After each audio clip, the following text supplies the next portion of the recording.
The dream, the nightmare. This is chapter 2 about the phenomena. What is a phenomena?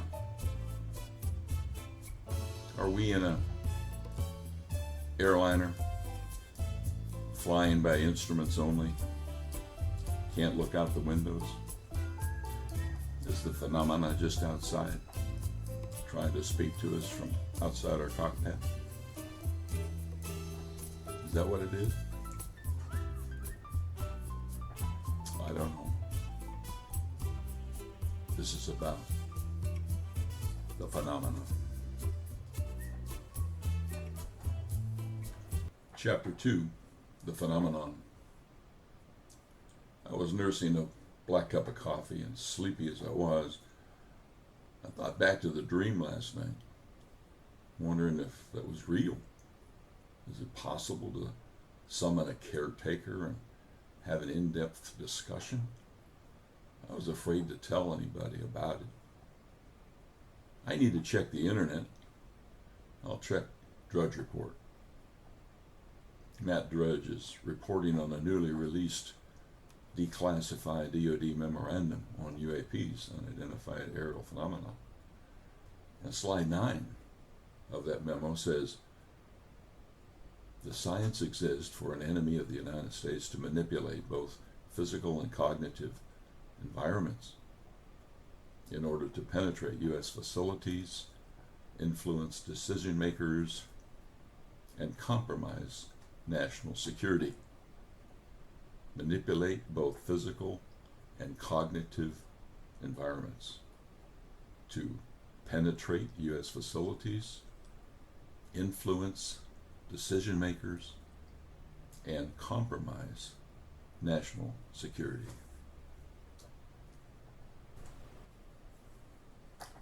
It reads, there are phenomena that operate with respect to the laws of quantum physics and not Newtonian physics. What are they talking about? A psychotronic capability that can read and modify your mind, making holes in solid surfaces and then closing them back up? Altering biological organisms like shape-shifting? Modifying the very fabric of space and time like anti-gravity and time travel? What are they talking about? This leaked document describes a DoD that is worried and afraid of an entity that could change reality and interfere with national security. If they are scared, then I am concerned as well. These phenomena must be related to my nighttime visitor caretaker. I have a ton of questions about manipulating cognitive environments and bending space-time, about creating portals in space, and about disassembling sensors designed to capture information about this entity. I need to fall asleep and contact Caretaker now. Caretaker, are you there? Caretaker. Yes, I am here. Great. Good to hear your voice again. Tell me, are you that big bad phenomena that the U.S. military is afraid of? That's me. What are you going to do to them? Don't they know that you are peaceful? No, they do not know who I am or why I am here. I simply check the capabilities of their nuclear weapons and they get upset. I really didn't do anything wrong. I just turned their equipment off and on. I'm just doing my job. Well, that's not fair. Can't you just tell them? They would not believe me. Plus, I play with them. There is a place in Utah that has a large portal field. It has all the right characteristics in the ground and in the surrounding atmosphere to enable entities to easily come and go. Our transports, what you call orbs, can function easily there, and it provides excellent access to the entire universe. Where is this portal field?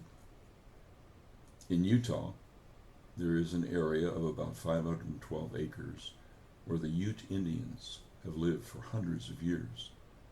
It is called the Uinta Basin. The experts have investigated reports of UFOs, magnetic anomalies, and other paranormal mysteries, e.g., Indian folklore of the Skinwalker, for many years. Many thousands of dollars have been spent to find out about the secrets of the Skinwalker Ranch. When Earth was still forming, a large meteor created the Uinta Basin when it smashed into Earth.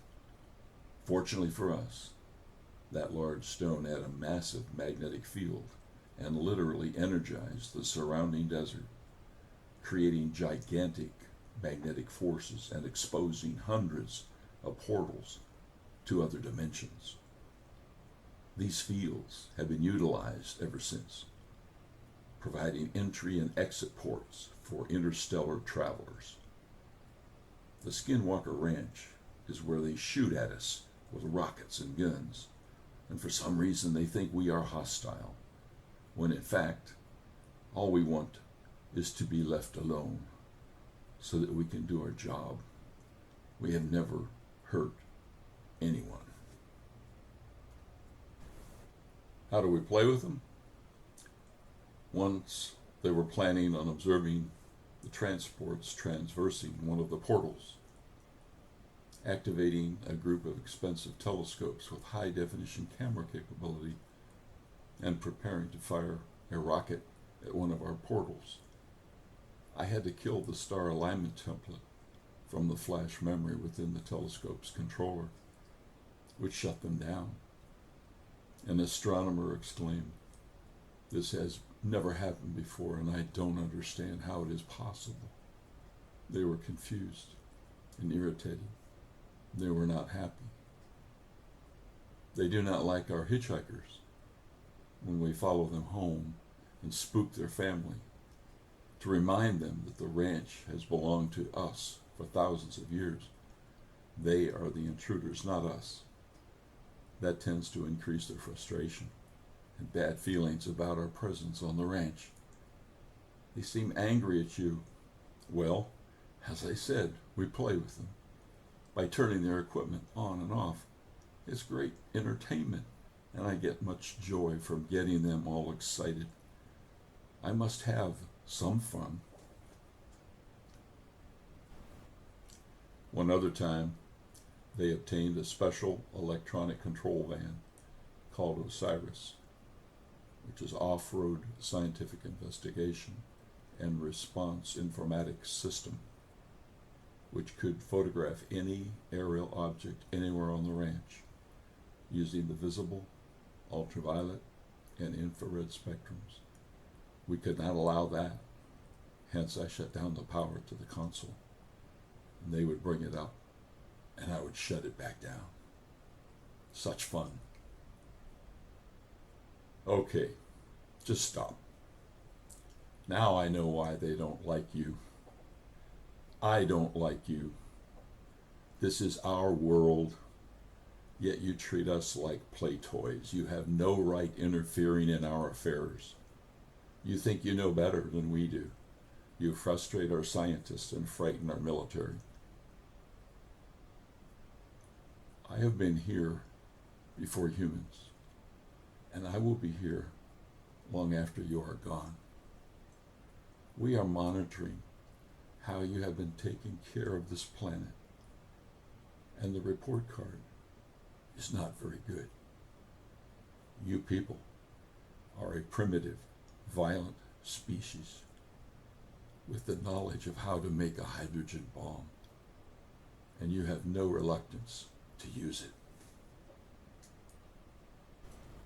Listen closely.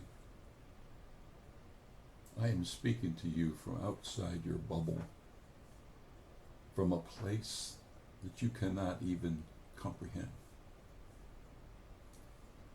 If you were flying a spacecraft and you could not see through the windows, you would have to depend solely on your senses, using the spacecraft's instruments as your eyes and ears. I am just outside your spacecraft's cockpit, and I can see reality. I can see all things, and you cannot. Then I speak to you from outside the craft, and you can hear me. I cannot see you, but I can talk to you via mental telepathy. Then I warn you of things to come. You people must not care about your future. My time here has been wasted. Goodbye. Wait, what can the cherry pickers do? How can they save the day? Answer me, please. Don't leave me. Please stay. Please.